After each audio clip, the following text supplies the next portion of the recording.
You have the daunting task at George Washington University, an outstanding institution, I might add. You have the daunting task, Doug, of looking at training people for careers in business and being able to connect them with a city that they hopefully will work in. So where do you see our opportunities to expand this economy? The first thing I would say is that, first of all, I really commend the framing of the question as really thinking about cross-industry strategic industrial development. But I want to disagree a little bit with the idea that we should be moving away from manufacturing. We are fundamentally a services economy. As you mentioned, of course, the government procurement is a $67 billion business in this area. It's got a lot of richness to it. But there are two areas that I would like to see the district move in the direction of, and I'm going to use two other cities as examples that have worked very well in this sector. Let me preface this by saying the reason I think we can't walk away from manufacturing is when you cite statistics of the 30% of unemployment in Ward 7 or 8, these are people that I think would do well and benefit tremendously from actually having a manufacturing sector move back to the city. And there are cities that have done well in rebuilding themselves in new manufacturing areas. So the first that you mentioned was healthcare. Now, the city of Pittsburgh, after it was decimated from the loss of steel jobs in the 1970s and 1980s, they looked around the city and saw what was the largest employer in the city. It happened to be the University of Pittsburgh Health Center. But they didn't seek to build a city that was built around doctors. They sought to build a city that was built around the ancillary industries that support that. So they built in areas of healthcare technologies, of healthcare machinery, of robotics, in areas that were actually manufacturing jobs that would then support that thriving industry. Those are jobs, they're skilled labor jobs, so we would need to invest in vocational education to get people there, but they're really important jobs to build an economy around. Where do we do that? Where do we make those investments in? I'll call it career and technical education, so we have 21st century technology. But you're absolutely right, it is vocational education, vocational training. Where in the city should that happen? I mean, I believe that it should happen where the joblessness is suffering the greatest amount of pain. People need training in Wards 7 and 8. Who in the leadership capacity to make that happen? Well, I mean, I think the D.C. Community College probably has the ability to take a leadership role on that, but it needs to be a much more concerted effort that has high-level thinking at the policy level for high school education, because I think vocational education has to occur at the high school. And I would just caution on the use of career training, because vocational technical education has replaced vocational education, because I think that there was a movement in the 70s and 80s to make that move, but a lot of what was lost was the actual skilled labor training in high schools at that time. The one other city, I like your referring earlier to renewable energy. I think the city of Chicago has done a great job at attracting Excelon and SunPower to actually build photovoltaic arrays in the south side of Chicago that created a tremendous amount of jobs, not just in the building of those arrays, but also in the service and maintenance of them. And so I actually think that that LEED certified buildings are great, but we could be building a manufacturing sector in this space and really become a leader in the national economy. Where do we do that in the city with so little land mass?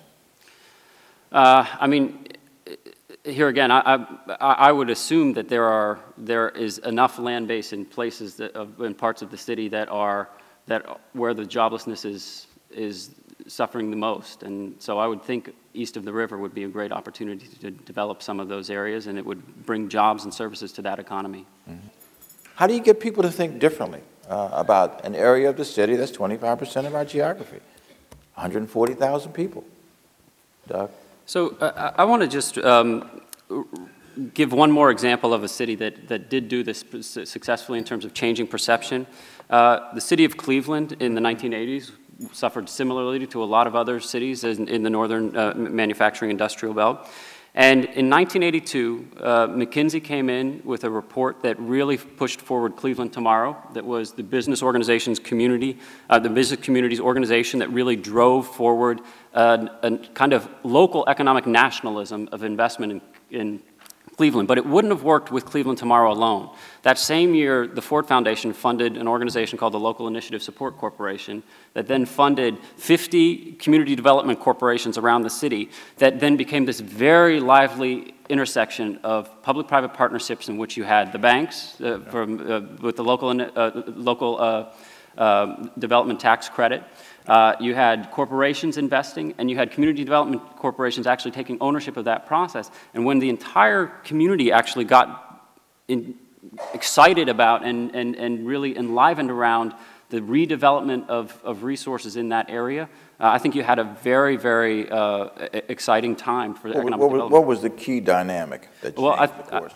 I think the key dynamic was leadership from the corporate sector and from the local nonprofit sector, and with some funding from the philanthropic world. And when you brought those three resources together, and then had leadership from the government really pushing this forward, I think it just changed the entire dynamic. And I think we have the opportunity to do that. You know what's interesting in your answer?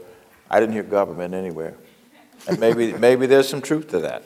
The question that we continue to grapple with: what is the role of government in all of this? And you said the corporate sector, you said the philanthropic sector, and you said the nonprofit sector. None of which really is directly a part of government. Doug, from the perspective of a business school in the city, one strength, one weakness. So our greatest strength, I think, is that the Washington, D.C. is a national symbol. It cannot be the case that the D.C. economy is as distressed as it is, and I think you can leverage that to actually get a little leeway with the federal government to be very attractive to investors, and particularly foreign investors. If you take, for example, the case of Huawei, which was recently, the deal that they were trying to buy 3Leaf was recently shut down by the federal government. These guys need a presence in Washington, D.C., if only because they need to change the perception of themselves as a global corporation. There's a current account balance sitting over there on $2 trillion of U.S. treasuries that need to make their way back into the U.S. economy.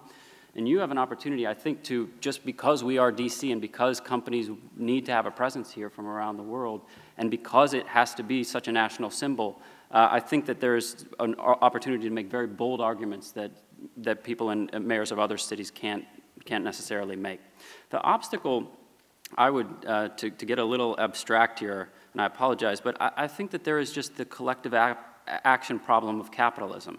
I think that we don't push our business leaders enough to think about what it means to, all things being equal, they should be here. They should be helping businesses here. And I think you said a few minutes ago that you asked what the government's role is, and I love the idea of the government as convener. The government is the bully pulpit. The government is the case, that is the organization that can make the case that this is what we have to do because it's right. And so I think that obstacle, without that kind of argument, the obstacle is just the fact that capital will flow where it's cheapest to flow, and that's not where we want it to go.